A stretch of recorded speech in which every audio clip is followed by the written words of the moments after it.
मोर दाई के भुवन में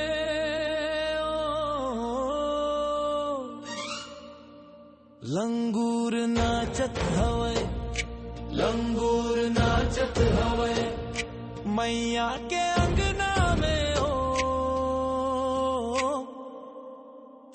लंगूर नाचत हवे, लंगूर नाचत हवे बाजत हवे गारा बाजा, झूमत हवे सारा जग राजा।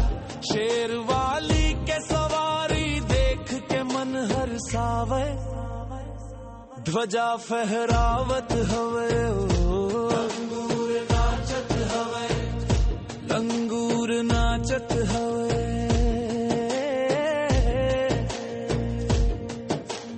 कोई चढ़ावे फूल पंखुरी, कोई चढ़ावे नारियल चुनरी, भगत मन के भीड़ भारी जयकारा गूंजत हवे। भैरव संग माओ लंगूर नाचत हवे,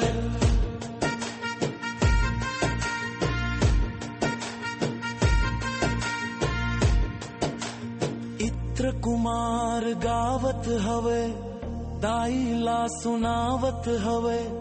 माटी के मूरत मैया सबके दुखला मिटावे, झूपत नाचत हवे लंगूर नाचत हवे, लंगूर नाचत हवे।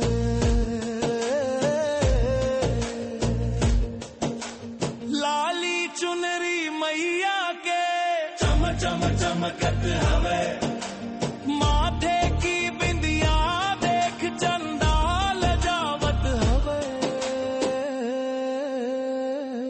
पैर मां पैरी बाजे रुन झुन शोर होवे, दाई के रूप देख मनवा मोर मोर होवे।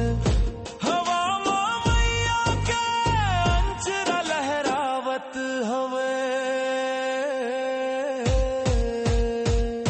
लंगूर नाचत हवे, लंगूर नाचत हवे।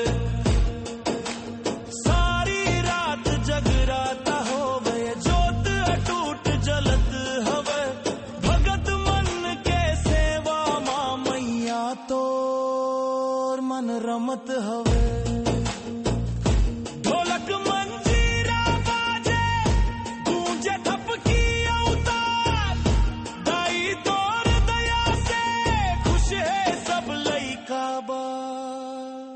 इत्र कुमार संग सारा गाँव गावत हवे, लंगूर नाचत हवे, लंगूर नाचत हवे।